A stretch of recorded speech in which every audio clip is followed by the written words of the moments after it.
Hi everyone, I'm Katherine and welcome back to my channel.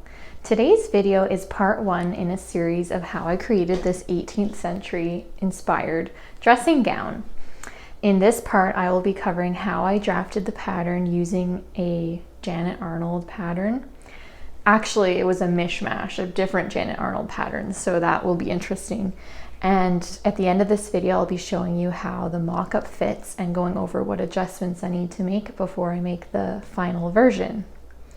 Okay everyone, let's just jump right into the video. Okay, so I like to start out all of my pattern drafting before I begin with doing a concept sketch of what I want the garment to look like, or what I think I might look like. There usually ends up being small differences, obviously, in how it turns out, but here was the original idea.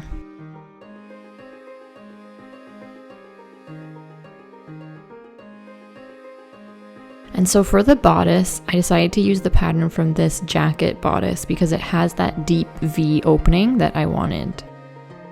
And I started out by attempting to use my personalized bodice block to draft one that looks similar,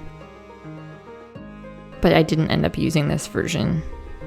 But here is my attempt at trying to create that deep V neckline and eliminating the dart out of the bodice pattern by slashing and spreading.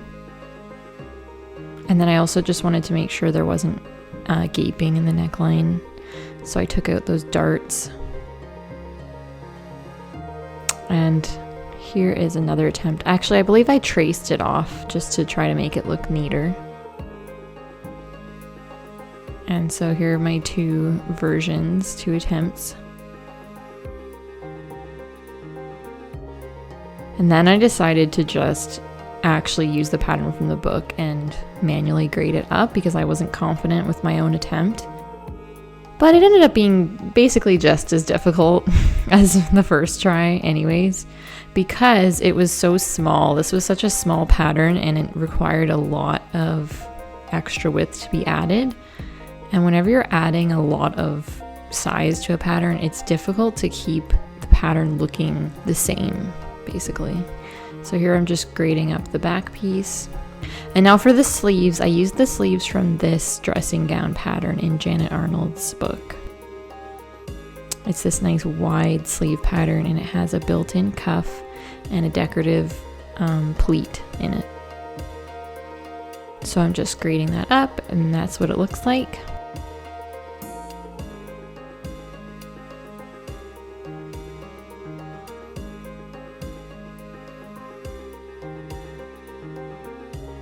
And so there's my front piece and my back piece with the seam allowance added. And there's my final pattern. Hi everyone! So I'm here with my mock-up for my 18th century dressing gown.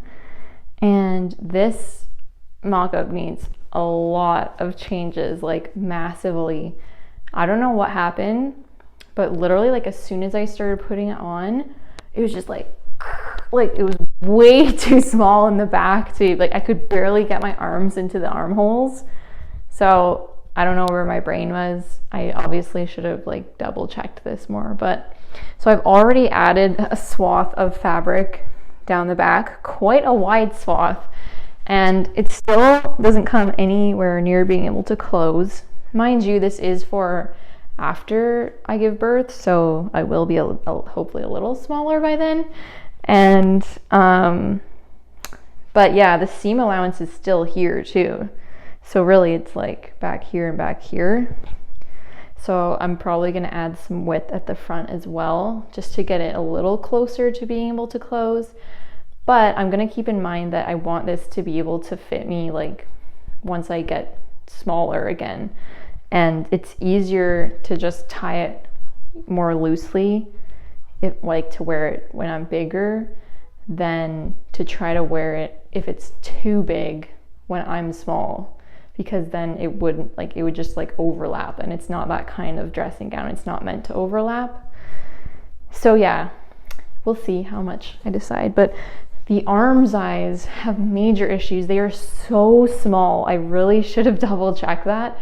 Like right now as I speak, they're like cutting into my armpits. So I'm going to change that a lot. I mean, when I add more width to this, it will also widen the arm size, but I need to lower them, especially since this is a dressing gown. So it's going to be worn over top of another garment. So you need to have more space.